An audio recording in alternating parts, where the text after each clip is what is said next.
C'est un événement de l'entente.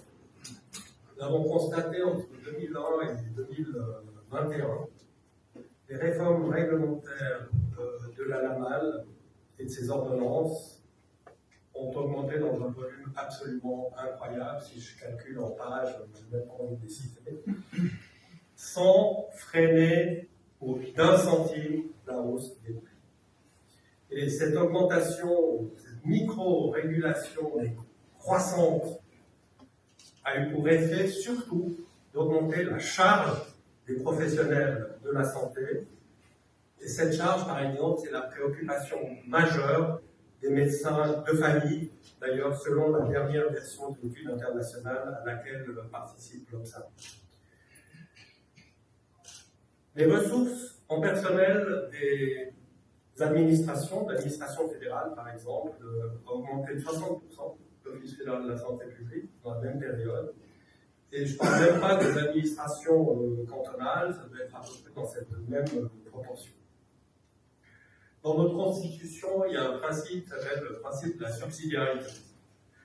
Et en fait, c'est aussi un peu en application de ce principe qu'on a créé cette entente des acteurs de la santé privée, qui défendent une vision entrepreneuriale de la santé. D'ailleurs, cette vision entrepreneuriale, elle est partagée par une grande partie de la population, par les prestataires des soins et par de nombreux financeurs du système. Mais c'est une approche qui est certes libérale, mais qui se comprend en complémentarité et en soutien aussi à un service public de la santé qui doit être fort. Le service public de la santé doit être fort, mais il doit être vraiment en intelligence aussi avec le secteur privé. J'aimerais faire simplement 3 petits pointes. Frédéric, si vous me permettez. D'abord sur le rôle des cantons, on va en parler.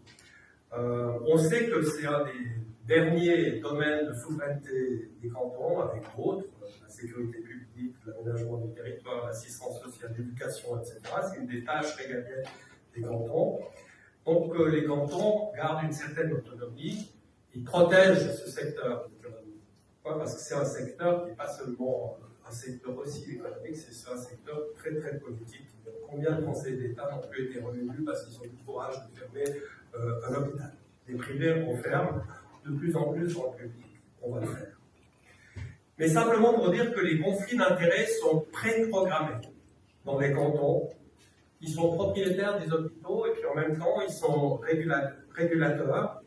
Donc, la saine concurrence et l'efficacité du système qui a été voulu par la réforme de la LAMAL et qui a été dénoncée plusieurs fois par le tribunal fédéral, planification de tarifs de planification biaisés, tarifs trop élevés, subventions inadéquates et massives, tout cela est simplement programmé par le système, c'est systémique en fait. On a trop d'hôpitaux, on a des déficits abyssaux, on a des subventions disproportionnées et totalement inadéquates, on a beaucoup trop de lits stationnels, et je crois que gentiment, le trend politique en Suisse, c'est plutôt on est en train de prendre conscience à une régionalisation, voire même une centralisation de la planification, et cela tout parti confondu. Cela dit, il reste, on parle toujours de lobby, il reste le plus puissant lobby en Suisse, qui est le Conseil aux États, le plus grand lobby du service public et de la santé publique, et le Conseil d'État, qui ne prennent pas vraiment la main à une réforme du système. C'est mon premier point. Le deuxième point, on parle beaucoup de caisse publique et de caisse publique. C'est marrant de voir très récemment la commission de la santé du Conseil des États a refusé l'initiative cantonale genevoise pour une caisse publique cantonale, qui demandait de mettre en place une base légale permettant au canton de créer cette caisse publique, caisse unique. Et la commission rappelle que les cantons ont déjà aujourd'hui la possibilité de créer leur propre assurance maladie en concurrence avec les autres. C'est d'ailleurs intéressant de noter que dans un autre canton, une grande agglomération comme Zurich, le gouvernement a refusé lui-même la motion pour une caisse unique cantonale, Entre autres parce que le canton estime qu'il est déjà confronté à un premier conflit d'intérêts avec deux rôles, le rôle de propriétaire et de planificateur, et qu'il ne veut pas un troisième conflit comme financeur, comme assureur. Et comme Zurich ne donne pas de PIG, et par contre Genève en donne beaucoup, et beaucoup trop, ce qui donnerait pour le canton de Genève encore un quatrième conflit d'intérêts avec une caisse unique. Cette même chambre du Conseil d'État a récemment adopté le postulat de M. Kodja, application de la loi de liberté d'organisation du canton. Je ne vais pas m'étendre là-dessus parce que M. Kodja est là, donc il aura l'occasion dans le débat, je pense, de présenter ce projet. Je pense que c'est un projet qui est très intéressant à suivre et à explorer et à mieux comprendre pour savoir si on peut lui apporter un soutien.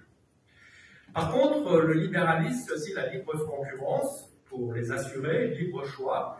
Donc, à condition qu'on reste sur le même same playing field, donc à égalité, je trouve quand même très intéressant l'idée d'une caisse publique, pas unique, mais d'une caisse publique cantonale, qui a été initiée aussi par M. Baudet, ici présent, et l'idée de favoriser des soins au niveau cantonal, pour créer un nouveau laboratoire à grande échelle de soins intégrés, avec un financement fixe par assuré, un système de capitation, qui permettrait de favoriser la prévention et sortir des silos des prestataires. Je pense que ce sera très intéressant d'entendre M. Mollet à ce sujet. Et personnellement, je pense que l'expérience vaut la peine d'être essayée, simplement pour voir si ça marche. Et si ça marche, eh bien, tant mieux, on peut le faire ailleurs. Si ça ne marche pas, on aura moins essayé. J'arrive à mon dernier point, les soins intégrés. C'est aussi, je pense que l'idée de M. Mollet a aussi été, entre autres, inspirée par le modèle de soins intégrés qui est de plus en plus introduit un peu partout, que tout le monde soutient d'ailleurs. Ce serait vraiment les soins intégrés, la manière de rationaliser les soins dans le bon sens du terme, mais surtout de maîtriser les coûts, où il y a une coordination des soins, du financement par capitation et une favorisation de la prévention. C'est exactement les modèles qu'on vient d'introduire notre groupe Swiss Medical Network dans l'arc jurassien. Ça fait 8 mois, 9 mois, 10 mois même qu'on est en train de faire l'expérience. Le premier verdict est tombé, puisque la prime qui a été renouvelée, c'est la prime la plus basse, et c'est la seule qui n'a pas été augmentée, ce qui nous a aussi décidé d'introduire ce modèle dans une deuxième région, à l'introduire dans la région du Tessin, avec un système qui ne s'appellera pas le réseau de soins Arc Jurassien, mais Rete Santana. Ce sera à partir du 1er janvier 2025, et on se réjouit aussi d'avoir des discussions avec Pierre Baudet pour voir si on ne peut pas l'introduire prochainement aussi à Genève. Voilà, c'était mes 3 points. Merci de votre attention et je me réjouis de la discussion. Merci beaucoup.